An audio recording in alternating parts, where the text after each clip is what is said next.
Hello students, এর আগে একটা ভিডিওতে আমি তোমাদের সাথে ডিসকাস করেছিলাম যে করোনা ভাইরাস কী বা কী করে স্প্রেড করছে। প্রথম একটা ভিডিও দেখবে তোমাদের সাথে আমি ডিসকাস করেছি, যেখানে কী টাইপের স্ট্রাকচার আমরা পাচ্ছি করোনা ভাইরাসের। তো সেটা ডিসকাস করেছি, যেটা তোমাদের বলেছিলাম যে নিটের জন্য খুবই ইম্পর্টেন্ট একটা পার্ট, যে হতে পারে এই এখন যেহেতু এই 2 বছর ধরে দেখতে পাচ্ছি এই কন্ডিশানটা, তো সেই জন্য কিছু একদম প্রিলিমিনারি কনসেপ্টের উপর বেস করে কোভিডের উপর কোশ্চেন্স তোমাদের আসতেও পারে, এক্সপেক্ট করতেও পারো। তো সেই হিসাবে দেখো একটা ভিডিও তোমাদের সঙ্গে আমি ডিসকাস করে দিয়েছি, এবং তারপরে সেকেন্ড একটা ভিডিও আছে যেটা হচ্ছে কি করে কোভিড-19 বা করোনা ভাইরাস স্প্রেড করে। এবং সেটার ক্ষেত্রে তোমাদেরকে দেখো আমি বলেইছিলাম যে তোমাদের সিলেবাসে ক্লাস 12-এ যে ওই হিউম্যান ডিজিজের যে স্প্রেডিং, তা সেখানে তোমরা এনসিইআরটির পেজেও দেখবে যে একটা ভাইরাস কি করে স্প্রেড করছে, কি করে একটা আরএনএ ভাইরাস, মেনলি তোমাদের এইচআইভি ভাইরাস দিয়ে এক্সপ্লেন করা আছে। তো সেটা কি করে স্প্রেড করছে সেটা বলার সাথে সাথে আমি ওটারই রিলেট করে যে কোভিড-19ও কীভাবে স্প্রেড করতে পারে বা করছে সেটার একটা প্রিলিমিনারি আইডিয়া যেটুকু আমরা ক্লাস 12-এ বুঝতে পারবো, বা বলা যেতে পারে নর্মালি মানুষজন যেটা দেখতে চাইছে বা জানতে চাইছে যে কী করে এটা হচ্ছে, তো তারা দেখলে একটা আইডিয়া পাবে। তো সেরকম দুটো ভিডিও ডিসকাস করা আছে। আর আজকে আমি যেটা নিয়ে ডিসকাস করব সেটা হচ্ছে যে এই যে কোভিড-19 টেস্ট হচ্ছে, আমরা পেপারে নিউজে সবসময় একটা খবর সবসময় শুধু দেখছি টেস্টিং কার পজিটিভ হচ্ছে, নেগেটিভ হচ্ছে, কারোর ধরো টেস্টিংয়ে কী গণ্ডগোল হয়েছে কিনা, বা কত হাজার মানুষ কতদিনে আক্রান্ত হচ্ছে। তো অবশ্যই এগুলো কি করে জানা যাচ্ছে না, টেস্টের মাধ্যমে। এবং আমি আজকে তোমাদের সঙ্গে খুব সহজভাবে এটাই ডিসকাস করার চেষ্টা করব যে কিভাবে এই ডিজিজের টেস্টিং হচ্ছে, ঠিক আছে। এবং অবশ্যই সবার আগে দেখো বলি, তোমরা স্টুডেন্টসরা যারা ক্লাস 12-এর আছো বা নিটের জন্য প্রিপেয়ার করছো, তো তাদের ক্ষেত্রে অবশ্যই এটা কিন্তু খুব ইম্পর্টেন্ট। কেন কি তোমাদের বলেই রাখি, তোমরা দেখবে নিউজ পেপারে বা বিভিন্ন আর্টিকেলও আসছে, খবরেও দেখছো, নিউজে দেখছো যে আরটিপিসিআর পারফর্ম করা হচ্ছে কোভিড টেস্টিংয়ের জন্য। তো এই আরটিপিসিআরটা কী, এবং আরটিপিসিআরের সাথে সাথে তোমরা দেখে থাকবে যে ব্লাড টেস্টিংও করা হচ্ছে, তাই না? মানে অ্যান্টিবডি আছে কি না প্রেজেন্ট, সেটার উপর বেস করেও কিন্তু টেস্টিংটা হচ্ছিল প্রথম দিকে। এখন ওটা নিয়ে আবার একটু চেঞ্জ করা হচ্ছে, আরটিপিসিআরই বেশি পারফর্ম হচ্ছে, এই যে ব্যাপারগুলো। তো আমার বলার বিষয়টা হচ্ছে, তোমরা মোটেই এই ভিডিওটাকে স্কিপ করো না বা ভেবো না যে এটা এখন আমরা জেনে কি করব। স্টুডেন্টদের জন্য বলছি, কেন কি না এই কনসেপ্টসগুলো আমি যখন বলতে থাকবো তোমরা শুনলেই বুঝতে পারবে। ক্লাস 12-এর বায়োটেকের যে চ্যাপ্টার তোমাদের পড়তে হয়, বায়োটেকনোলজি অ্যান্ড ইটস অ্যাপ্লিকেশান, আর বায়োটেক প্রিন্সিপালের যে চ্যাপ্টারটা তোমরা পড়ো, পুরোপুরি ওই চ্যাপ্টার বেসিসেই কিন্তু আমি তোমাদের সঙ্গে ডিসকাস করব। এবং অবশ্যই সোজাভাবে, মানে এটার এই যে কনসেপ্টসগুলো আমি বলবো এগুলো খুবই টাফ বলতে বায়োটেকনোলজি একটা হিউজ স্টাডির বিষয়, ঠিক আছে। এবং সেটাতে মানে অবশ্যই হাই লেভেলের কিছু থিঙ্কিং আছে, কিছু প্রসিডিওর আছে, যেটা হয়তো তোমরা 12-এ অতটাও পড়ছো না। বা সাধারণ মানুষ যদি কেউ জানতে চান যে কিভাবে এই টেস্টিংগুলো হচ্ছে, বা আমরা খবরের কাগজে দেখছি, নিউজে দেখছি আরটিপিসিআর হচ্ছে, ব্যাপারটা কি, অনেকের মধ্যে এই মানে এই যে জানার বিষয়টা, মানে এই ব্যাপারটাও কিন্তু কোয়ারিজটা দেখতে পাচ্ছি আছে, যে জিনিসটা কি আরটিপিসিআর হতে বলছে। তো সেই জন্য সাধারণ মানুষ যারা স্টুডেন্টস নয় বা বায়োলজিক্যাল গ্রাউন্ড থেকে যারা নয়, তাদের মধ্যেও এটা জানার ইচ্ছে থাকছে। আর অবশ্যই স্টুডেন্ট যারা বায়োলজি স্টুডেন্ট, তোমাদের তো জানা দরকারই। তো সেই হিসাবে তোমাদের বা আপনাদের বোঝার সুবিধা সেই লেভেল অনুযায়ী আমি বলার চেষ্টা করব। তো চলো শুরু করা যাক।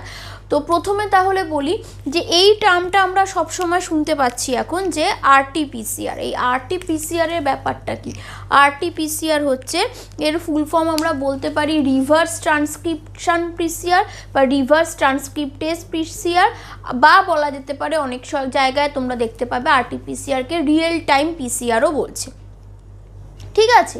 আর কি পিসিআর তাহলে রিভার্স ট্রান্সক্রিপশন বা আরটি রিয়েল টাইমের জন্য পাচ্ছি, আর পিসিআর হচ্ছে পলিমারেজ চেন রিয়াকশান। ক্লাস 12-এর ছেলেমেয়েরা যারা অলরেডি বায়োটেক পড়ে নিয়েছো তারাতেও এই টার্মটা তোমরা জানোই যে এটা পিসিআর হচ্ছে পলিমারেজ চেন রিয়াকশান। তো সেই ব্যাপারটা কি, পলিমারেজ চেন রিয়াকশান জিনিসটা কি, পলিমারেজ চেন রিয়াকশান বলছে কেন না, সেখানে নিশ্চয়ই কিছু একটা পলিমারাইজেশন হচ্ছে, তাই জন্য আমরা ওটাকে পলিমারেজ চেন রিয়াকশান বলবো। তো সেই ব্যাপারটা কি খুব সহজভাবে আমি বলার চেষ্টা করব এই ভিডিওতে, যাতে তোমরা সবাই বুঝতে পারো। তো এখানে আর একটা কি দেখো বলছি, ব্লাড টেস্ট, দু রকমের টেস্ট হতে পারে এবং দুটোর জন্য আমরা স্যাম্পেল দুভাবে কালেক্ট করতে হবে। এবং আমরা জানি যে ভাইরাস পার্টিকেলস তো আর আমরা নেকেড আইতে দেখতে পাবো না, তো সেই জন্য কি করতে হবে, স্যাম্পেল কালেকশন দরকার। RT-PCR এর জন্য যে স্যাম্পেলগুলো কালেকশন করা হচ্ছে সেগুলো দেখবে আমরা এখানে কি দেখছি, মেনলি নোজ আর থ্রোট পোর্শন দিয়ে ভাইরাস ইনফেক্ট করা চান্সেস বেশি। আমাদের স্কিনকে ডিপোজিট করে, মানে স্কিনের ডিপোজিশন যে পোর্শন আছে সেই স্কিনের মধ্যে দিয়ে পেনিট্রেট করে ভাইরাস এন্টার করছে না, বলা হচ্ছে কি যে আমাদের এই যে নাসাল এবং ওরাল পোর্শন দিয়ে কিন্তু ভাইরাস এন্টার করছে। তো সেই জন্য বলা হচ্ছে কি না, RT-PCR এর স্যাম্পেল কালেক্ট করার সময় নাসাল ড্রপলেটস কালেক্ট করতে হচ্ছে। সেই সময় কি হয় না, আমরা যেরকম ইয়ারবাডস ইউজ করি, কটনি ইয়ারবাডস, সেই ঠিক সেরকম টাইপেরই একটু লেন্থ বড় হবে সেরকম কিছু ইয়ারবাডস ইউজ করা হচ্ছে, যেখানে নাজাল যে সোয়াব সেটা কালেক্ট করা হচ্ছে, ঠিক আছে। তো সেই যে ওই সোয়াব, নাজাল সোয়াব কালেকশনটা কিন্তু খুব ইম্পর্টেন্ট, যে আমরা রেজাল্টটা কীরকম পাবো। ঠিকভাবে কালেকশন না হলে সেক্ষেত্রে কিন্তু পজিটিভ যে কোনো পেশেন্ট হলেও তারও কিন্তু নেগেটিভ রেজাল্ট আসতে পারে। তো তাহলে একটা আমরা বুঝলাম PCR করার জন্য নাজাল সোয়াব এরকমভাবে বা ওরাল সোয়াব কালেক্ট করতে হচ্ছে। তো সেটা কালেক্ট করা তার মানে স্যাম্পেল কালেকশন PCR এর জন্য ফার্স্ট স্টেপ। আর এটা কি না, ব্লাড টেস্টের মাধ্যমে, মানে ঠিক যেরকম কারো সুগার থাকলে বাড়িতেও আমরা কি করি, টেস্টিংয়ের জন্য কিট পাওয়া যায়, পয়েন্টেড পোর্শন থাকে, তো সেখান থেকে অল্প অ্যামাউন্টের ব্লাড কালেক্ট করে নেওয়া হয়। তো ঠিক সেভাবেই ব্লাড কালেক্ট করে সেখান থেকে যদি আমরা প্রেজেন্ট আছে কি না অ্যান্টিবডি তার ব্লাডে, সেখান থেকেও কিন্তু আমরা বুঝতে পারা যেতে পারে কি যে কোভিড পজিটিভ অর নেগেটিভ। তো সেটার ক্ষেত্রে এটা আরও ফাস্ট হয় বলতে পারা যায়। তো দুটোরই প্রসিডিওর আমি ধীরে ধীরে বলবো, আর টার্মসগুলোকে একটু আগে বলে নিচ্ছি। আর একটা টার্মস নতুন এখন তোমরা অনেকেই শুনতে পাবে, বিশেষ করে কেউ যদি বাড়িতে মানে আমাদের পরিচিতদের মধ্যে কেউ ইনফেক্টেড হয়ে থাকে, তো তাদের রিপোর্টে এবং আমরা নিউজ পেপারে জানতে পাচ্ছি, প্লাস ধরো বলতে পারা যায় যেরকম আমরা যে ইনফরমেশানসগুলো পাচ্ছি, সেখানে আরেকটা টার্মস দেখতে পাচ্ছি যেটা হচ্ছে CT ভ্যালু। এই CT ভ্যালুটা কি না, C হচ্ছে সাইকেল আর T হচ্ছে থ্রেশোল্ড, মানে সাইকেল থ্রেশোল্ড ভ্যালু। কিন্তু জিনিসটা কি, আমি এই ব্যাপারগুলোই তোমাদের সঙ্গে ডিসকাস করব। তো তাহলে প্রথমে আমি দেখে নিই যে RT-PCRটা কি। আমি প্রথম দিনই কি বলেছিলাম না, প্রথম যে ক্লাসটা করেছিলাম সেখানে দেখো বলা হয়েছিল যে কোভিড-19 হচ্ছে single stranded RNA virus, right? Single stranded RNA virus হচ্ছে কোভিড ভাইরাস। কিন্তু এই যে PCR টেকনিকটা পারফর্ম করা হবে, সেই PCR টেকনিকটা পারফর্ম করার জন্য দরকার হচ্ছে DNA, রাইট? তাহলে PCR টেকনিক পারফর্ম করার জন্য DNA লাগবে, কিন্তু ভাইরাসের যে জেনেটিক্যাল মেটেরিয়ালটা আছে সেটা হচ্ছে RNA। তাহলে কি করা হচ্ছে না, ফার্স্টে এই যে আমরা বললাম ন্যাজাল সোয়াব যেটা নাকি কালেক্ট করা হলো, সেটাকে যদি আমরা স্যাম্পেল বলি, এই স্যাম্পেলটাকে কালেক্ট করা হচ্ছে। এই স্যাম্পেলটাকে কালেক্ট করে নিয়ে যাওয়ার পরে প্রপার মিডিয়ামে নিয়ে এরকম সেন্ট্রিফিউজ টিউবে রাখা হচ্ছে এবং দিয়ে সেখান থেকে সেন্ট্রিফিউজ করা হচ্ছে। সেন্ট্রিফিউজ করছে কেন না, সেন্ট্রিফিউজ করার নেসেসিটিটা হলো যে ভাইরাল যে সোয়াবটা কালেক্ট করা হয়েছে সেখান থেকে সেলুলার কন্টেন্টটাকে যাতে সেপারেট করে নেওয়া যেতে পারে, বা সেখান থেকে সেলুলার কন্টেন্টটাকে কালেক্ট করে কিছু এনজাইমস দিয়ে ডাইজেস্ট করা হচ্ছে, যাতে যে যদি কোনো ভাইরাল কন্টেন্ট থাকে সেটা যেন ডাইজেস্ট হয়ে শুধুমাত্র RNA মেটেরিয়ালটাকে কালেক্ট করা যায়। সেই ব্যাপারটাকে যে RNA মেটেরিয়ালটাকে কালেক্ট করে নেওয়া হলো, রেডি করে নেওয়া হলো, সেটা as a PCR sample use করা হচ্ছে, ঠিক আছে? এবার তাহলে কি করা হবে? তো তাহলে আমি কি বললাম না, প্রথমে বললাম যে PCR-এ DNA ছাড়া ইউজ করা যাবে না। আর ভাইরাস থেকে তো আমরা DNA পাচ্ছি না, কেন ভাইরাসটা হচ্ছে একটা সিঙ্গেল স্ট্র্যান্ডেড RNA ভাইরাস, তো সেখান থেকে DNA পাওয়া সম্ভব নয়। তাই কি করবে PCR-এ, ফার্স্টেই দেখো সেই জন্য এটা হয়তো ভাইরাল RNA-টা সিঙ্গেল স্ট্র্যান্ডেড ভাইরাল RNA। সেখানে আমরা জানি RNA-তে কি থাকে, A U C G A U এরকম একটা হয়তো RNA আছে, সেটা হচ্ছে সিঙ্গেল স্ট্র্যান্ডেড। এই সিকোয়েন্সটা আমি র্যান্ডামলি লিখলাম, এরকম একটা সিঙ্গেল স্ট্র্যান্ডেড RNA আছে। তো তাহলে এই সিঙ্গেল স্ট্র্যান্ডেড RNA-টাকে আগে ডবল স্ট্র্যান্ডেড DNA-তে কনভার্ট করতে হবে। ঠিক আছে। এবং এই যে প্রসিডিওরটা আমরা কি জানি না, আরএনএ ডিএনএ থেকে আরএনএ তৈরি হয়, আরএনএ থেকে ডিএনএ তৈরি হয় না। সব হিউম্যানের বডিতে বা ইউক্যারিওটসের বডিতে ডিএনএ থেকে আরএনএ তৈরি হয়, যেটাকে আমরা ট্রান্সক্রিপশন বলি। কিন্তু এখানে কি করা হবে না, আরএনএটাকে ডিএনএতে কনভার্ট করা হবে, তাই ট্রান্সক্রিপশন প্রসেসটা রিভার্সে হবে, তাই এটাকে আমরা রিভার্স ট্রান্সক্রিপশন বলবো। তো তাহলে কি করা হলো, আরএনএ স্যাম্পেলটা যেটা নাকি হিউম্যান বডির থেকে কালেক্ট করা হয়েছে, স্যাম্পেল যেগুলো কালেক্ট করা হলো বললাম ওই নাসাল সোয়াব থেকে বা ওরাল সোয়াব থেকে, সেখান থেকে আগে আরএনএ স্যাম্পেল কালেক্ট করা হয়েছে। মানে আরএনএ স্যাম্পেল মিনস ওই কন্টেন্টটাকে কালেক্ট করে নেওয়া হয়েছে। এবার সেখানে স্যাম্পলিং করে দেখা হবে যে প্রেজেন্ট আছে কি নেই, সেটাই তো দেখার কাজ হচ্ছে আরটিপিসিআরের, যে আদৌ সেখানে আরএনএ ভাইরাসের প্রেজেন্স মানে কোভিড-19 আরএনএ ভাইরাসের প্রেজেন্ট আছে কিনা। তো তাহলে প্রথমে কি করবে, রিভার্স ট্রান্সক্রিপশন হবে, এখানে রিভার্স ট্রান্সক্রিপশন পারফর্ম হবে। তাহলে রিভার্স ট্রান্সক্রিপশন পারফর্ম হলে কি হবে না, আরএনএ ছিল সেখান থেকে যে ডিএনএটা তৈরি হবে সেটাকে আমরা বলবো হচ্ছে সিডিএনএ। সিডিএনএ মানে হচ্ছে কমপ্লিমেন্টারি ডিএনএ। ঠিক আছে, তাহলে রিভার্স ট্রান্সক্রিপশন প্রসিডিওর পারফর্ম হওয়ার পর যে ডিএনএটা পেয়ে যাব সেটা হয়ে যাচ্ছে কমপ্লিমেন্টারি ডিএনএ। এবার এই ডিএনএ সিকোয়েন্সটাকে কি করা হবে না, পিসিআর বা পলিমারেজ চেইন রিয়াকশন পারফর্ম করানো হবে। কি করে করানো হবে না, পলিমারেজ চেইন রিয়াকশনসে যেটা করা হয় সেটা এবার চলো দেখা যাক কি করা হচ্ছে না। ফার্স্টেই এই যে রিভার্স ট্রান্সক্রিপশন একটা আলাদা প্রসিডিওর, যেখানে আমরা দেখলাম কি না আরএনএকে কাজে লাগিয়ে আরএনএ থেকে আমরা ডিএনএ তৈরি করে নিলাম, সেটা হচ্ছে রিভার্স ট্রান্সক্রিপশন।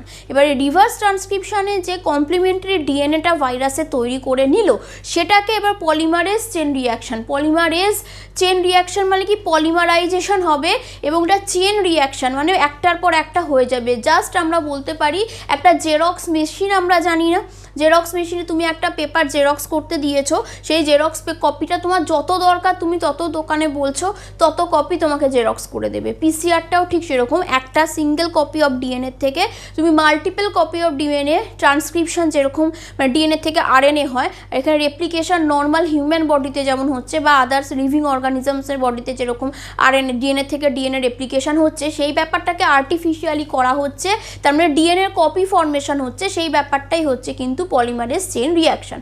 তো সেখানে কি করলো, তাহলে এই যে ডিএনএটাকে পাওয়া গেল যেটা নাকি কমপ্লিমেন্টারি সিডিএনএ, এই যে ডিএনএটাকে এখানে পাওয়া গেছে, এই ডিএনএটাকে ফার্স্টে কি করা হবে, এই পিসিআর টেকনিক ইউজ করে বা পলিমারেজ চেইন রিয়াকশন টেকনিকটাকে ইউজ করে ফার্স্টে কি করা হবে, ডিন্যাচুরেশন হবে, ডিন্যাচুরেশন হবে। ডিন্যাচুরেশন ব্যাপারটা কি না, ডিন্যাচুরেশনে এই যে ডবল স্ট্র্যান্ডেড ডিএনএ আছে সেটাকে হাই টেম্পারেচার দেওয়া হবে, বলতে পারো অ্যাভাব 95 ডিগ্রি সেলসিয়াস এরকম। তো হাই টেম্পারেচার দিলে কি হয় না, হাই টেম্পারেচার দিলে এই যে আমরা ডবল স্ট্র্যান্ডেড ডিএনএটা দেখছি, ডবল স্ট্র্যান্ডেড ডিএনএর মধ্যে কি আছে, নাইট্রোজেন বেসেস আছে, এটিজিসি কমপ্লিমেন্টারি আমরা জানি, এর অপোজিটে কি হয় ডবল হাইড্রোজেন বন্ডে টি থাকে, আর জি এর সাথে কি হয় ট্রিপল হাইড্রোজেন বন্ডে সি থাকে। তো এই যে বন্ডগুলো সব এই ডিএনএর মধ্যে আছে, কমপ্লিমেন্টারি স্ট্র্যান্ড তৈরি হয়ে আছে। তো এবার কি করা হবে না, 95 ডিগ্রি বা তার উপরে এই টেম্পারেচারগুলো ভ্যারি করে, আমরা কোন স্পিসিস নিয়ে কাজ করছি সেটার উপর বেস করে, বা এটি আর জিসির বন্ডিং কত আছে, মানে ডবল বন্ড বুঝতেই পারছো, তাহলে এটাকে ব্রেক করতে কম টেম্পারেচার লাগবে, ট্রিপল বন্ড থাকলে ব্রেক করতে বেশি টেম্পারেচার লাগবে, তাই সিকোয়েন্স কীরকম আছে এবং সেটা কোন স্পিসিসের মধ্যে পড়ছে মানে যেটা নিয়ে আমরা কাজ করব, তো সেটার উপর বেস করে টেম্পারেচারটা একটু ভ্যারি করতে পারে। তো মোটামুটি বলতে পারো হাই টেম্পারেচার দিলে এর মিডিলে হাইড্রোজেন বন্ডটা ভেঙে যাবে, তাহলে হাইড্রোজেন বন্ড ভেঙে গেলে এখন এরা কি হবে না, দুটো স্ট্র্যান্ড থেকে দুটো ডিফারেন্ট হয়ে ডিন্যাচুরেশন হয়ে একটা সিঙ্গেল স্ট্র্যান্ডে ব্রেক হয়ে যাবে, একটা সিঙ্গেল স্ট্র্যান্ডে ব্রেক হয়ে গেল। ঠিক আছে, তাহলে ডিন্যাচুরেশন কমপ্লিট হলো।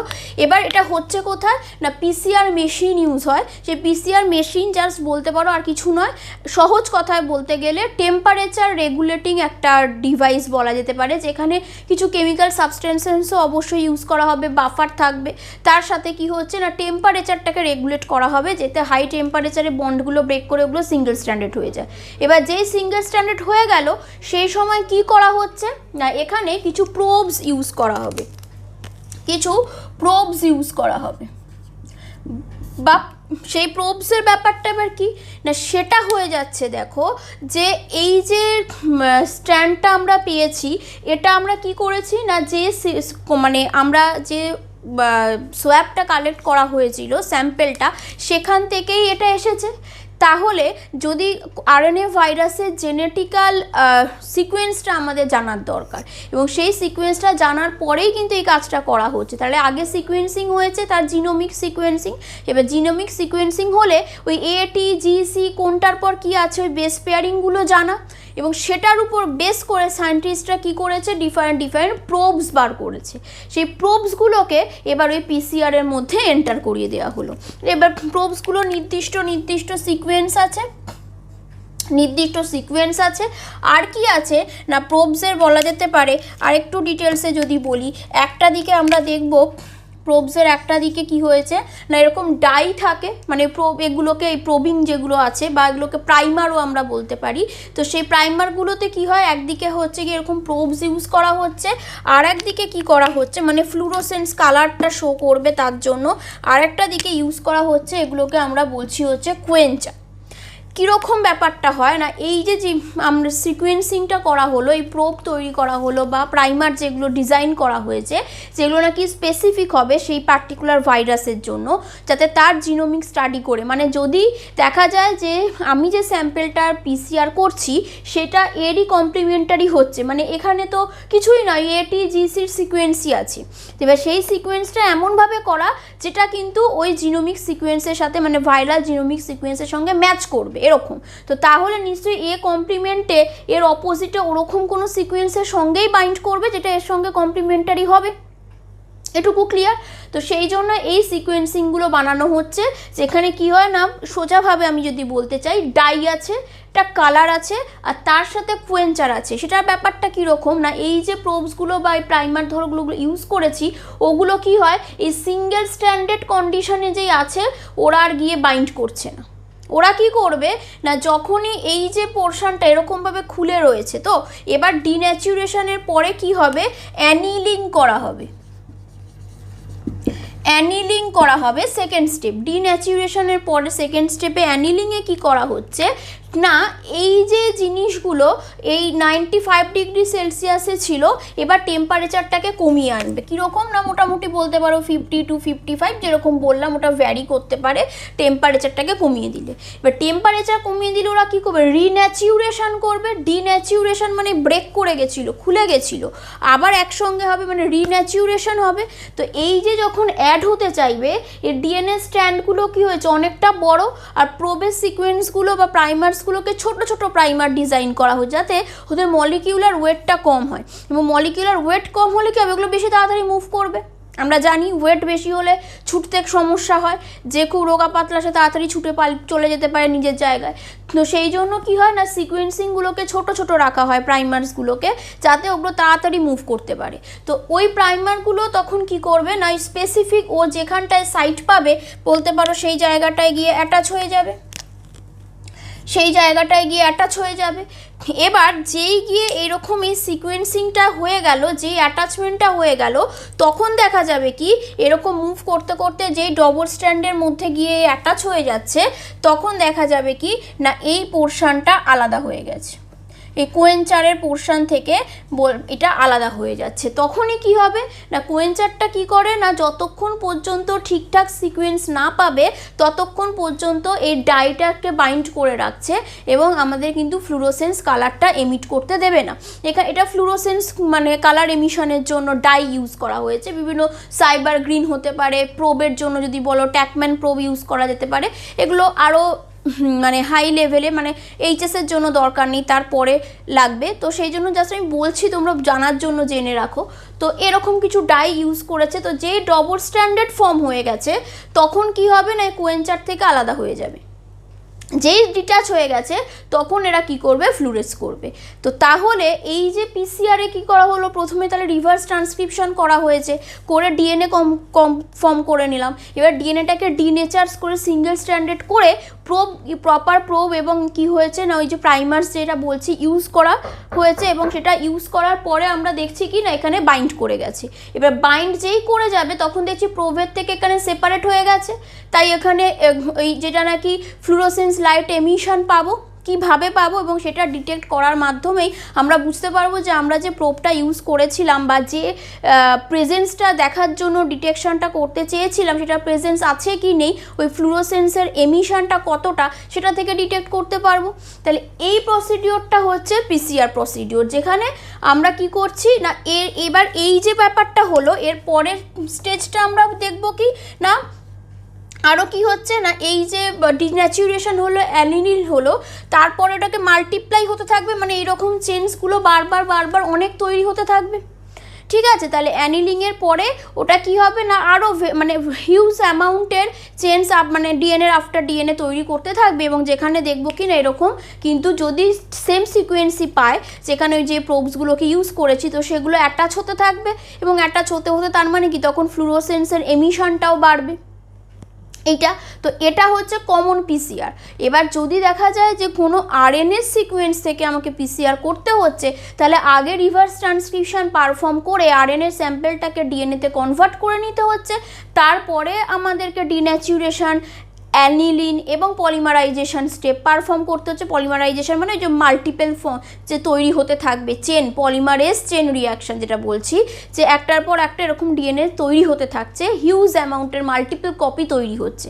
তো এই প্রসিডিওরটা হচ্ছে পিসিআর, এবং যেহেতু আমাদের এখানে ভাইরাসে আরএনএ স্যাম্পেল পাচ্ছি সেটাকে আগে রিভার্স ট্রান্সক্রিপশন পারফর্ম করে ডিএনএতে কনভার্ট করে নিতে হচ্ছে, তাই এটাকে আমরা বলছি আরটিপিসিআর। এবং আরটিপিসিআর এবং রিয়েল টাইম পিসিআর কেন বলছি না, সেক্ষেত্রে দেখব যে টাইমের রেসপেক্টে যদি আমরা দেখি সেক্ষেত্রে দেখা যাবে এই যে প্রসিডিওরটা আশা করি তোমরা বুঝতে পেরেছো। তো এবার যে কন্টেন্টটা পিসিআর পারফর্ম করার পর আমরা পেলাম সেই কন্টেন্টটার এবার আমরা দেখব কি না ফ্লুরোসেন্স ভ্যালু কি হচ্ছে। রিয়েল টাইম কেন বলবো না, এদিকে আমি এক্স অ্যাক্সিসে যদি এখানে ওয়াই অ্যাক্সিসে যদি ধরো ফ্লুরোসেন্স দেখাই আর এখানে আমরা দেখাচ্ছি টাইম, তার মানে কি না টাইমের রেসপেক্টে ফ্লুরোসেন্স রেটটা কতটা কি হচ্ছে। এবার দেখলাম যে টাইমের রেসপেক্টে এগুলোর ইন্ডিকেটার আছে, তোমরা ভাবছো যে যা বাবা মাপবো কী করে, তার না ইন্ডিকেটার আছে, সেগুলোকে ইউজ করলে ওখান থেকে লাইট কতটা ফ্লুরোসেন্স লাইট এমিট করছে সেগুলো আমরা কিন্তু বুঝতে পারবো। তো সেখানে আমি দেখলাম যে গ্রাফের ধরো এইরকমভাবে রাইজ হচ্ছে, ঠিক আছে, মানে যত বেশি পিসিআর পারফর্ম হচ্ছে, যত টাইম ধরে পিসিআর পারফর্ম হচ্ছে, আমরা দেখছি যে ফ্লুরোসেন্স লাইট এমিশন রেট কিন্তু অনেক বাড়ছে। তার এটা আবার এরকম গ্রাফ হতে পারে যে ফ্লুরোসেন্সের এমিশন কিন্তু এরকম স্ট্যাটিক রয়ে গেছে, মানে টাইম যদি এটা হয় আর এটা যদি এই ফ্লুরোসেন্স কতটা পাচ্ছি সেটা দেখি, তাহলে কি দেখবো যে এটায় কিন্তু কোনো ইনক্রিজ নেই। তো এই দুটো গ্রাফ তোমরা নিশ্চয়ই বুঝতে পারছো যে যদি দেখি যে এরকম এমিশনটা ইনক্রিজ করছে ফ্লুরোসেন্টের, তার মানে বেশি বেশি করে প্রোডাক্ট পাচ্ছি আমরা, তাই জন্য হচ্ছে। তো তার মানে সেটা হচ্ছে কি না টেস্টিং পজিটিভ এখানে হবে। আর এরকম যদি কোনো গ্রাফ পাই কোনো পেশেন্টের, তাহলে আমরা কি বলবো ওটা টেস্ট নেগেটিভ। ক্লিয়ার হলো? আশা করা যায় তোমরা বুঝতে পারছো যে আরটিপিসিআরে এই যে এরকমভাবে ওই নাজাল সোয়াব কালেক্ট করে নিয়ে যাওয়া হচ্ছে এবং তারপর টেস্টিংয়ের রেজাল্ট পাচ্ছি, সেটা থেকে আমরা বুঝতে পারছি যে কিভাবে আমাদের ওগুলো টেস্টিং করা হচ্ছে এবং কিভাবে আমরা রেজাল্টগুলো পাচ্ছি এই পিসিআর আরটিপিসিআর কাজে লাগিয়ে। এবার বলি যে এগুলোর অ্যাকিউরেসি কতটা। অ্যাকিউরেসি কিন্তু মানে এরকম নয় যে কেউ হয়তো মানে পজিটিভ তার রেজাল্ট নেগেটিভ আসবে, এরকম হওয়ার কথা নয়।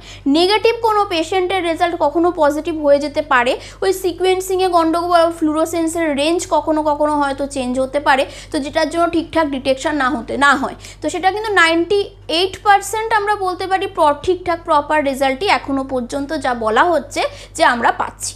তো এরপর আরেকটা ব্যাপার যেটা যে তাহলে সমস্যাটা কোথায় হচ্ছে না কেন, না সমস্যাটা হচ্ছে কোথায় না আমরা বারবার পড়ছি কি না মিউটেশন ক্রিয়েট করছে, কিছু চেঞ্জেস আসছে তাদের জেনেটিক্যাল চেঞ্জেস, এবং এটা কমন এতভাবে এই ভাইরাসকে রেজিস্ট করার চেষ্টা হচ্ছে। তো সেও তো আর চাইবে না যে তার কলোনি বা তার যে অফস্প্রিংরা সে এখান থেকে একদম অ্যাবলিস্ট হয়ে যাক, তো তারা চাইবেই সারভাইভ করতে, তারা তাদের যে পোর্শনটা আছে সেটাকে সারভাইভ করাতে চাইবে।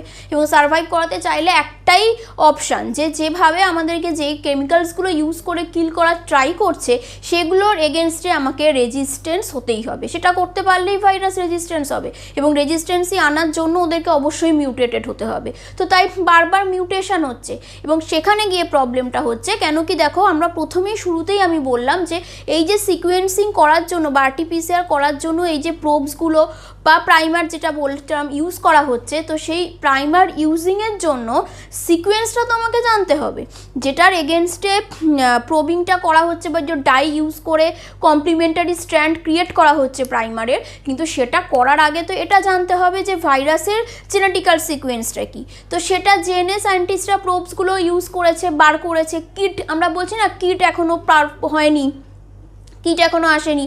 ফার্স্টের দিকে দেখো যখন মানে 2020 এরকম সময়টায় বা তার একটু আগে আমরা মার্চ এপ্রিলের সময়টা করে দেখছিলাম যে কিট ঠিকঠাক প্রপার পাওয়া যাচ্ছে না, এখনও যে কিটগুলো ইউজ করা হচ্ছে সেগুলো অনেক সময় ঠিক রেজাল্ট দিচ্ছে না, এরকম বিভিন্ন সমস্যা শুরুতেই হয়েছিল। কেন কি না, তখনও সিকোয়েন্সিংটা জানা যাচ্ছিল না। এবং ইভেন এখনও যদি দেখা যায়, এই কিছুদিন আগেই শুনছিলাম কি যে রেজাল্ট ঠিকঠাক আসছে না। তার কারণ কি না, নর্মাল যে পিসিআরের এই প্রবিংগুলো সেট করা হয়ে গেছিলো যেগুলো দিয়ে টেস্টিং হবে এবং আমরা পজিটিভ কি নেগেটিভ রেজাল্ট পাবো।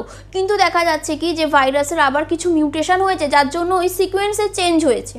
এবার যে সিকোয়েন্সটা ছিল সেটার উপর বেস করে তো কিটগুলো তৈরি করা হয়েছে। কিট মানেটা কি না, সেখানে এরকমই কিছু ওই যেগুলো বললাম ডাই থাকবে, কোয়েঞ্চার থাকবে, এরকম কিছু প্রাইমার কিট এগুলো তৈরি করা হবে, কেমিক্যালস ইউজ করা হবে। নর্মাল যে মেশিন আমি বললাম PCR মেশিন, সেখানে টেম্পারেচার মেনটেন করে টেস্টিং হবে। কিন্তু সিকোয়েন্সটা যদি ভাইরাসে চেঞ্জ হয়ে যায়, ওই আগের প্রোবগুলো বা আগের প্রাইমারগুলো তো সেটাকে রেকগনাইজ করতে পারবে না, সেক্ষেত্রে সেটা প্রবলেম হচ্ছে। তাই সেটাকে আবার একবার স্টাডি করে নতুন করে আবার তৈরি করতে হচ্ছে। এটা একটা প্রসিডিওর। তাহলে আশা করি তোমরা বুঝতে পারলে যে RT-PCR কী করা হচ্ছে। আরেকটা আমি বলে দিই এবার, যেটা ব্লাড টেস্টের ব্যাপারটা, যে সেটা কি করে করা হয়। সেটা আর কিছুই না, নর্মাল আমরা হয়তো শুনেছি বা আমরা জানি যে প্রেগনেন্সি কিটস আমরা দেখি, তো সেগুলোর ব্যাপারে বা সেরকমই ঠিক কিছুটা বলতে পারো না। এরকম টাইপের টেস্টিংয়ের জন্য যেটা ইউজ করা হচ্ছে, যেটা ব্লাড টেস্টের জন্য করা হচ্ছে, কীরকম হয় না, একটা লাইন থাকছে ওখানে যেটাকে আমরা কন্ট্রোল সি বলা থাকে, ঠিক আছে, কন্ট্রোল থাকবে। আর কি হবে না, এই পোর্শনে ধরো এখানটায় একটা বাফার থাকবে।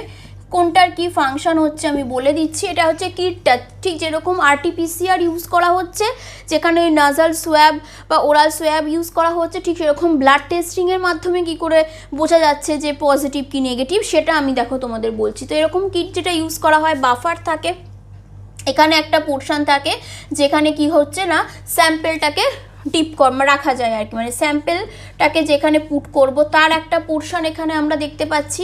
আর এখানে আমি বলতে পারি যে কিছু অ্যান্টিবডি ইউজ করা হচ্ছে। কীরকম অ্যান্টিবডিগুলো না,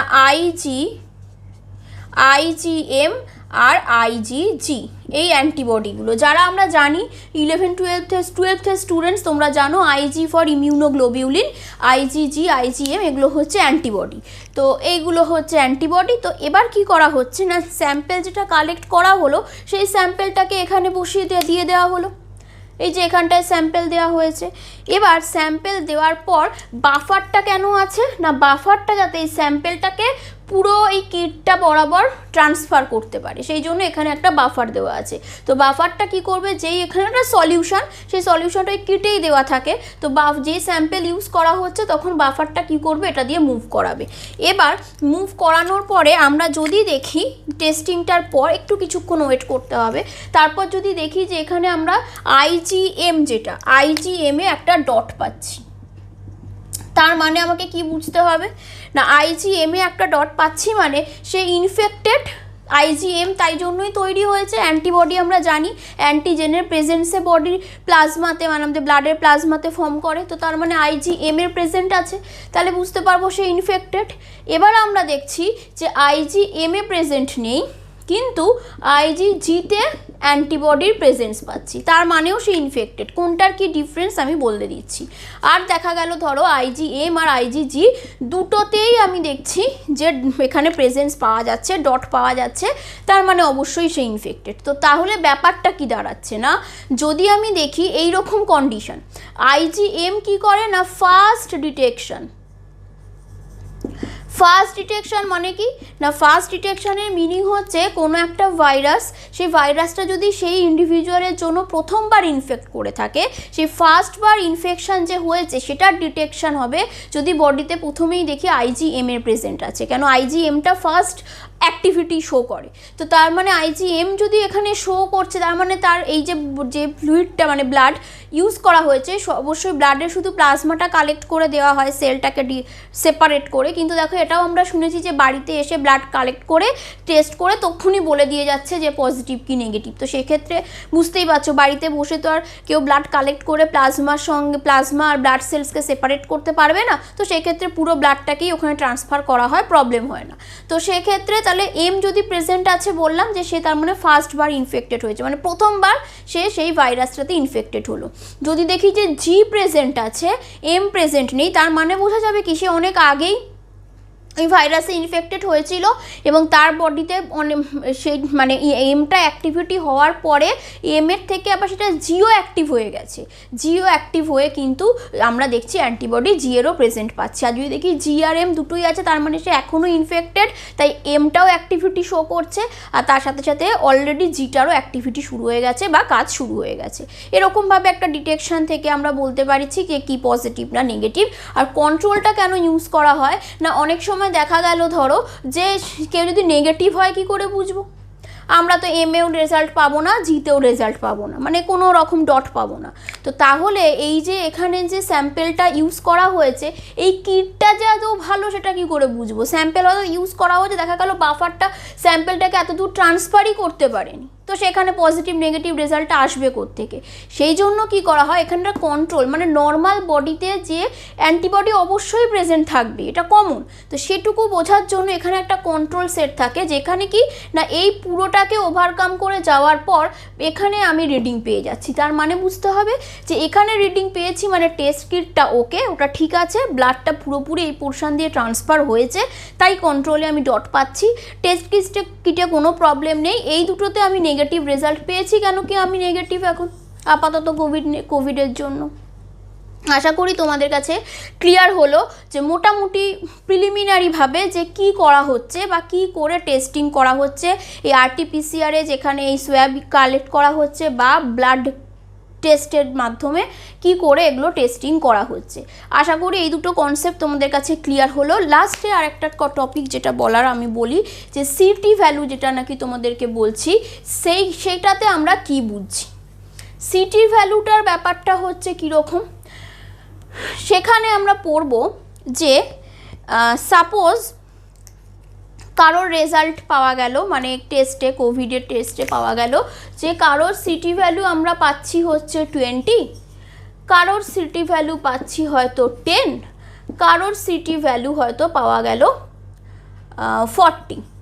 ঠিক আছে, এবার এই যে এ বি সি তিনজনের সিটি ভ্যালু আমরা এরকম 20, 10 আর 40 পাচ্ছি, সেক্ষেত্রে সিটি ভ্যালুটা বলা হচ্ছে ব্যাপারটা কীরকম। এই যে আমরা পিসিআর পড়লাম, পিসিআরে কি পড়লাম না পলিমারেজ চেন রিয়াকশানস, মানে একবারই রিয়াকশানটা হবে এরম না, ওয়ান আফটার অ্যানাদার হতে থাকবে, আমরা ফ্লুরোসেন্স রেঞ্জ পেতে থাকবো, হতে থাকবে। এবার এই সিটি ভ্যালুটা আইসিএমআর বলতে চাইছে কি যে সাপোজ ধরো কতটা, মানে এটা তো এরকম নয় যে যেটুকু সোয়াব কালেক্ট করা হয়েছে সেখান থেকেই পুরোটা আমরা বুঝতে পেরে যাব, তাই ওটাকে মাল্টিপ্লিকেশন দরকার। এবার কতবার পিসিআরটাকে পারফর্ম করলে আমরা সেই ভ্যালুটা পেতে পারি যেখানে সে ইনফেক্টেড কি ইনফেক্টেড নয় আমরা বুঝতে পারবো, বা সেই কোয়ান্টিটিটা আমরা মেজার করতে পারবো, সেটা হচ্ছে কি না সিটি ভ্যালু, মানে কত সাইকেল পারফর্ম করলে আমরা যে অ্যামাউন্টের কোয়ান্টিটিটা দরকার এটা প্রেজেন্স মানে পজিটিভ কি নেগেটিভ বা সেটা থেকে স্টাডি করার জন্য যতটা অ্যামাউন্টের প্রেজেন্স আছে সেটা বুঝবার জন্য যে যত টাইম পিসিআর পারফর্ম করা দরকার সেরকম ভ্যালুটাকে আমরা সোজা কথায় যদি বলি আমরা বলতে পারি সিটি ভ্যালু। মানে ধরো কারোর সিটি ভ্যালু কত বলা হচ্ছে না, কোভিডের জন্য সিটি ভ্যালু আইসিএমআর থেকে যেরকম রেঞ্জ বলা হয়েছে মোটামুটি 32-35 মধ্যে। মানে কি কারোর ধরো সিটি ভ্যালু তাহলে দেখছি কি 20 মানে বলা হচ্ছে যে যদি 20 বার মোটামুটি পিসিআর পারফর্ম করা যায় মানে সাইক্লেলটা চলে তাহলেই কিন্তু নর্মাল অ্যামাউন্ট পেয়ে যাবে। কারোর ক্ষেত্রে বলা হলো যে যদি 10 বার করা হয় তাহলেই পেয়ে যাব। এবার একটু ঠান্ডা মাথায় ভেবে দেখো যে 10 বার পারফর্ম করলেই আমার রিকোয়ারমেন্ট কোয়ান্টিটি পেয়ে যাচ্ছি, আর আরেকজনের জন্য 20 বার পারফর্ম করার পরে রিকোয়ার্ড কোয়ান্টিটি পাচ্ছি। তার মানে কে বেশি ইনফেক্টেড? অবশ্যই যার ভ্যালুটা 10, কারণ তার কাছে অলরেডি অনেকটা কন্টেন্ট আছে, ভাইরাল কন্টেন্ট আছে, তাই আরও কম পারফর্ম করলেও আমি ওটাই রিচ করতে পারছি যে যতটা দরকার। তো সেই জন্য আর 20 যার আছে তার মানে কি না তার আরও বেশি বার পারফর্ম করতে হবে। ঠিক আছে, কি বলতে চাইলাম বোঝা গেল। তারপরে বলা হচ্ছে কি না এখানে 40 যদি হয় তার মানে তার জন্য 40 বার পারফর্ম করতে হবে, তার মানে তার ক্ষেত্রে কিন্তু পাওয়াই যাচ্ছে না এরকম ব্যাপারটা। তো সেই জন্য মোটামুটি ইনফেক্টেড বা কোভিড পজিটিভ কাকে বলা হবে না সেক্ষেত্রে বলা হলো যে মোটামুটি দেখা যাচ্ছে যে যাদের 32-35 মতন ওই সিটি ভ্যালু পাওয়া যাচ্ছে তাদের ক্ষেত্রে কিন্তু তাদের কোভিড পজিটিভ ধরতে হবে। আশা করি তোমরা ব্যাপারটা বুঝতে পেরেছো। তো আরেকটা জিনিস যেটা বলে রাখি, তার মানে এই যে 10 আর 20 যেই দুজন ব্যক্তি এ আর বি দুজনেই ইনফেক্টেড, একজনের ভ্যালু দেখছি 20 আর একজনের দেখছি 10, মানে 10 যে সে বেশি ইনফেক্টেড কেন কি তার মধ্যে অলরেডি ভ্যালু বেশি রয়েছে আর অল্পবার করলেই তার রিচ করে যাবে যত কোয়ান্টিটি ম্যাক্সিমাম দরকার। তো আর এর কম, কিন্তু তার মানে এই নয় যে এর মধ্যে বেশি সিমটমসই সবসময় দেখা যাবে, এর বেশি মধ্যে কম সিমটমস দেখা যাবে বা এ বেশি অ্যাফেক্টেড হবে ও একদম অ্যাফেক্টেড হবে না।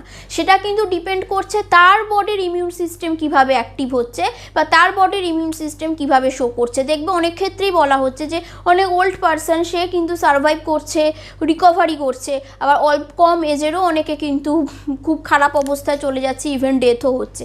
তো এই যে কন্ডিশনসগুলো সেটা কিন্তু পুরোপুরি সিটি ভ্যালুর উপর, মানে কার কতটা বেশি সিভিয়ারিটিভাবে এফেক্ট করছে, মানে এক্সপ্রেশনটা কি হবে সেটা কিন্তু তার বডির ইমিউন সিস্টেম তার বিরুদ্ধে মানে ভাইরাসের বিরুদ্ধে কতটা স্ট্রাগল কতক্ষণ ধরে করতে পারছে সেটার উপরেও অনেকটা ডিপেন্ড করছে।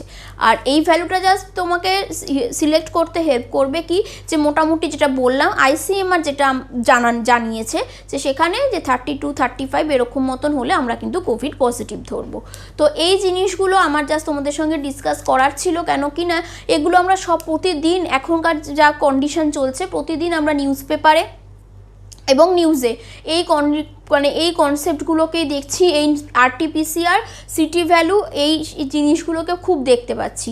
তো সেই ব্যাপারগুলো কি এগুলো জানা থাকলে ভয়টা কম লাগবে আমার মনে হয়, কেন কি এটা এমন একটা ডিজিজ, দেখো ডিজিজ থেকে কারোর কি কোনোদিন জ্বর হয়নি? সবারই জ্বর হয়েছে, ভাইরাল ফিভার হয়েছে, বিভিন্ন ডিজিজ হচ্ছে, আমরা রিকভারি করছি, এটাও এরকমই একটা ডিজিজ। আমরা সবসময় পালিয়ে থেকে যে থাকবো মানে এই ডিজিজটা আমাদের হবে না এরকম ব্যাপার না, ইনফেক্টেড হয়তো সবাইকেই হতে হবে, কিন্তু ধীরে ধীরে সেটার সারভাইভিং ক্যাপাসিটি আমাদের মধ্যে গ্রো করবে এবং বলতে পারি ইমিউন সিস্টেমও চিনতে পারবে যে এর এগেনস্টে কী করে ডিফেন্স করতে হবে। এবং অবশ্যই ডক্টরসরা আমাদের সাথে আছে, তারা বিভিন্নভাবে হেল্প করবে। রিসার্চ চলছে, বিভিন্ন ভ্যাকসিনস আসছে, আমরা অবশ্যই সারভাইভ করতে পারবো। কিন্তু তার মানে এরকম নয় কি যে ভয় পেয়ে থেকে যাব এবং তার মানে তখনই আমি ইনফেক্টেড হব না বা ইনফেক্টেড হচ্ছি মানেই আমাদের ডেথ অবশ্যম্ভাবী হবে, এরকম কোনো ব্যাপার না। এরকম ভয় পেয়ে থাকলে সেটা আরও আমাদের পক্ষে ক্ষতিকর হবে। সো আমার মনে হয় তোমরা ভিডিওটা বুঝতে কাজে লাগবে, তোমাদের যেগুলো নিজেদের মনে এই জিনিসগুলো দেখে এই কন্ডিশনের মধ্যে দিয়ে যাচ্ছ তার ফলে কোয়ারিজ সৃষ্টি হচ্ছে, তো সেগুলো থেকে তোমরা কিছুটা হলেও আইডিয়া পাবে। এবং অবশ্যই যারা 12th স্টুডেন্টসরা আছো আমার, তাদের ক্ষেত্রে তো পিসিআর অবশ্যই তোমাদের সিলেবাসে আছে, তো তাদের ক্ষেত্রে এটাও পড়া হয়ে গেল।